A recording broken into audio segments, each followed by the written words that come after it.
नमस्कार, मैं हूँ आपका दोस्त अमन दुबे। प्यारे साथियों, लगातार जर्नी जारी है, हिंदुस्तान के ऐसे दिग्गजों से मिलाने की, जिसकी कसम मैंने खाई है आप लोगों से मिलाने की।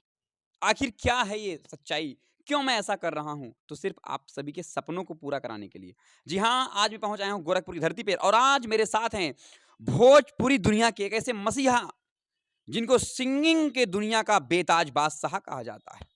और आज मैं बताऊँ तो मैं उनके समक्ष बैठा हूँ, ये मेरा परम सौभाग्य है और सर का कीमती टाइम मुझे मिल रहा है, ये आप सभी का सौभाग्य है। क्यों?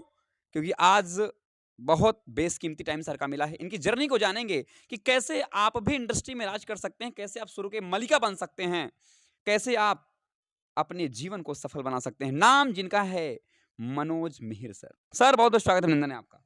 बहुत धन्यवाद। आपके श्रोतागण को भी मैं प्रणाम करता हूँ, नमन करता हूँ और जितने लोग ये सुनते हैं तो हम लोग सुनाते हैं। तो हम लोग जो कुछ भी हैं इनकी बदौलत हैं। तो इनका पहले वंदन, फिर उस ईश्वर का अभिनंदन, बाकी आपका प्यार है ये। ये तो सर बड़प्पन है आपका। सर आज पूरा हिंदुस्तान आज आपको देखेगा क्योंकि भले 4200 सब्सक्राइबर लेकिन देश के अलग-अलग राज्य से हैं। तो मैं एक ही चीज़ कहना चाहूँगा और लोगों की सर यही चाहत है कि आज की डेट में अगर इंसान शुरुआत करता है, अभी किसी भी फ़ील्ड में करियर शुरुआत करता है, ख़ासकर एक्टिंग की दुनिया में, ख़ासकर भोजपुरी इंडस्ट्री में, तो कैसा दौर होता है, कैसा संघर्ष होता है? आपने क्या-क्या संघर्ष देखे? कैसे जीवन में इतने स्टार सिंगर बन गए? कैसे आपकी दुनिया बदली सर? कुछ हमारे श्रोता को सर ज़रूर बताएँ। देखिए मैं जब मैंने एमएससी किया है बायो से जी। और पढ़ने में बहुत अच्छा लड़का था मैं। कॉलेज में और स्कूल के टाइम पे भी टेबल बजा के कहाँ कहाँ से बस पढ़ाई की हैं सर आप? मैं गोरखपुर से स्कूलिंग मेरी डीएवी स्कूल से हुई है और बीएससी एमएससी मैंने सेंट एंड्रूज कॉलेज से किया है। तो मैं दोस्तों के साथ टेबल बजा के गाता था, तो उस समय मुकेश जी को मैं गाता था। मुकेश जी मेरे बहुत फेवरेट सिंगर हुआ करते थे और मेरे फादर सेंट्रल गवर्नमेंट में क्लास 1 के ऑफिसर थे, अभी तो नहीं रहे, उनको प्रणाम है। उनकी इच्छा थी कि मैं डॉक्टर बनूं, तो मैं पढ़ाई बायो का कर रहा था डॉक्टर बनने के लिए। माँ भगवती की इच्छा थी कि मैं उसका गुणगान करूं और पूरी दुनिया को अपनी आवाज़ से मोहित करूं, लोगों का प्यार पाऊं। तो शुरू-शुरू में तो मैं कॉलेज में गाता था, बाद में अचानक से ऐसा टर्निंग हुआ, मुझे लगा कि नहीं मुझे कुछ नहीं करना है जीवन में। मैं पैदा हुआ हूँ समाज को आनंद देने के लिए, अपने गीत के माध्यम से, अपने एक्टिंग के माध्यम से। फिर 2004 31 दिसंबर को पहला मेरा जो प्रोग्राम था मनोज मिहिर नाइट्स करके और उस 2004 2004 31 दिसंबर 2005 मान लीजिए उसको। जी, जी, जी। और पहली बार मेरा जो कार्यक्रम हुआ था उसमें टिकट लगा था। मेरे जीवन का पहला कार्यक्रम, हुँ।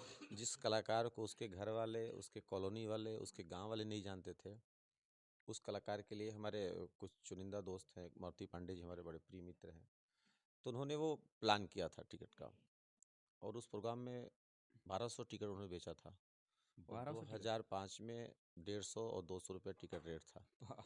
सब लोगों ने खरीदा भी था और आए। उस दिन ऐसा प्रोग्राम ऊपर वाले ने कराया मुझसे कि मुझे लगा कि नहीं, मैं धरती पे किसी और काम के लिए पैदा नहीं हुआ हूँ, मैं सिर्फ गाने के लिए पैदा हुआ हूँ, लोगों को आनंद देने के लिए पैदा हुआ हूँ। फिर सफ़र शुरू हुआ और संघर्ष तो जीवन में आता ही रहता है। मैंने बहुत सीखा।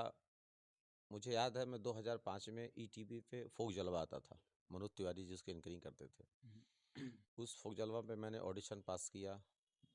यूपी, बिहार, उत्तराखंड, झारखंड हर जगह से कलाकार 1.5 लाख लोगों ने ऑडिशन दिया था। बाप रे बाप! उसमें कुछ चुनिंदा लोग छट के गए थे, 64 लोग, उसमें फिर 16 लोगों के साथ शूटिंग था। और जब शूटिंग हो रही थी तो ली ग्राउंड में उस समय मैं प्रोग्राम कर रहा था, तो लोग मेरे बारे में जान रहे थोड़ा थे, बहुत जान रहे थे। जान रहे हुँ, थे लोग। मैं गया वहाँ तो ली ग्राउंड में मेरी तबीयत खराब हो गई, तो मैंने डायरेक्टर से कहा भी, सतपत मिश्रा जी डायरेक्टर थे, तो मैंने उनसे कहा भी कि भैया मैं आज नहीं गा पाऊँगा, मेरा कल शूटिंग करा दीजिए।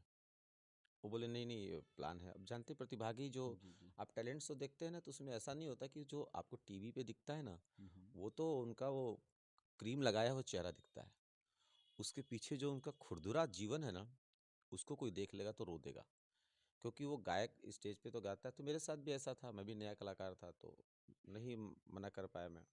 उस दिन मैं गाया तो मेरा गला उतना अच्छा था नहीं, तो मैं लीग राउंड में हार गया।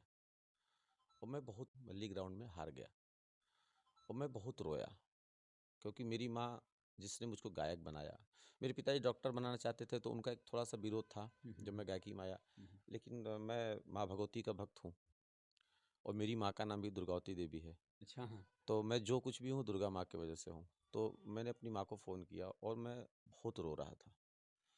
हम कहलिए अम्मा अब हम नहीं गायब, शायद हम गावे खातिर पैदा ना भेल बाटी। तो मेरी माँ ने एक बात कहा कि बेटा जो गिरता है वही खड़ा होता है, और आज तुम वहाँ हारे नहीं हो, तुमने जीत की नींव रखी है।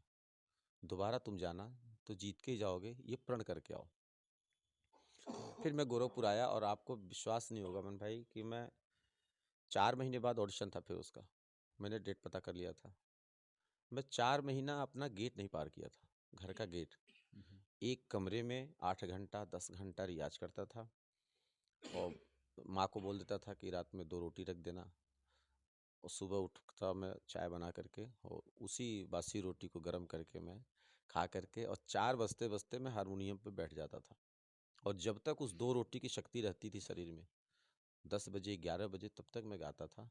फिर खाना खा के मैं सो जाता था, क्योंकि शक्ति रहती नहीं थी। फिर जब उठता था मैं, तो फिर हारमोनियम पर रियाज करता था।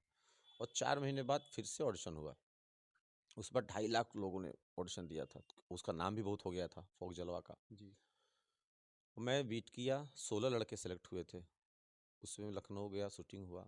और आपको ये जान के बहुत खुशी होगी, श्रोतागण को जी, भी, जी। अभी तक का फोक जलवा में उतना नंबर कोई कलाकार पाया नहीं जितना मनोज विहार ने पा करके उस फोक जलवा को जीता था। रिकॉर्ड। अभी तक रिकॉर्ड है वहाँ पे। उसके बाद तो फोक जलवा बंद ही हो गया कई साल बाद। जी, जी। तो ये, और मैं मुंबई में, मैं अच्छे घर से बिलोंग करता था।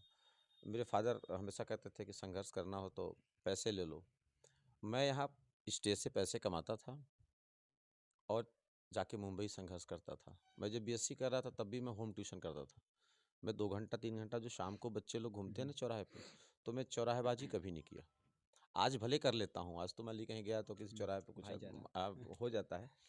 जुनून था वो। जी। और हमने जीवन में, आज भी मैं इस दौर में हूँ, और बहुत सारे मैंने गाने गाए हैं, कई फिल्मों के लिए मैंने प्लेबैक किया है। मेरी पहली फिल्म आई थी एज ए हीरो, रंग दे बसंती चोला, मेरियो निरहुआ की। वो बहुत ब्लास्ट फिल्म थी। उसके बाद लागल प्रेम रोग मैंने किया, सनैया के डोर किया, काफ़ी फिल्में एज ए हीरो किया मैं। और दुर्भाग्य सौभाग्य दोनों आपके साथ चलता है। काम तो मुझे दिला रहा था, मेरे व्यवहार ने मुझे काम दिलाया। मुझे याद है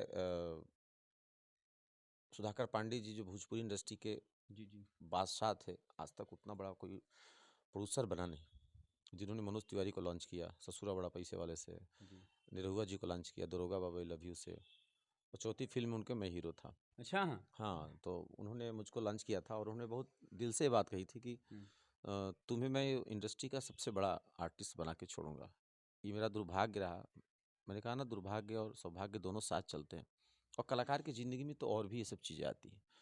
मैं मतलब ज़मीनी स्तर पे मैं बताऊँ तो, मैं जब संघर्ष सोचता हूँ ना, तो पहले तो एक बार मेरी शरीर में सिहरन हो जाती है, क्योंकि अब मैं वैसा नहीं कर सकता हूँ। लेकिन ये भी देखता हूँ कि मेरे जुनून ने मुझे काम भी दिया। सुधाकर पांडे जी का फ़ोन आया कि मैं एक फ़िल्म कर रहा हूँ और उसमें आपको एज ए हीरो, क्योंकि नाम मेरा हो गया था, 2008 की बात है ये। फिर वो फ़िल्म किया, उसके बाद दौर आगे चला और मैं लगातार 2-3 फ़िल्में किया, बहुत बड़ा नाम मेरा होने लगा था। अचानक से मेरा एक्सीडेंट हो गया अच्छा। और मैं लगभग 8 से 9 महीना बेड पे था। बेड रेस्ट चलेगा सर। बेड रेस्ट चले गए। वो मेरे जीवन का बहुत ख़राब दिन था, उसे मैं याद भी नहीं करना चाहता हूँ। और कोई भी कलाकार अगर इंडस्ट्री से 8 महीना, हम 8 दिन 9 दिन के लिए अगर गायब हो जाते हैं सोशल मीडिया से या फील्ड से, तो लोगों को लगता है अरे ये गायब हो गया क्या ये। और उसमें 8-9 महीने के लिए मेरा गायब होना, कुछ काम नहीं कर रहा था मैं, तो बहुत मैं तकलीफ़ में था। उसके बाद सुधाकर पांडे जी का चले जाना, इस धरती को छोड़ के चले गए। तो अभी सोचिए कि जो बड़ा दुर्भाग्य मेरे जीवन का रहा होगा, यही 2 थे। उसके बाद मैं हारा नहीं, हुँ, हुँ, हुँ।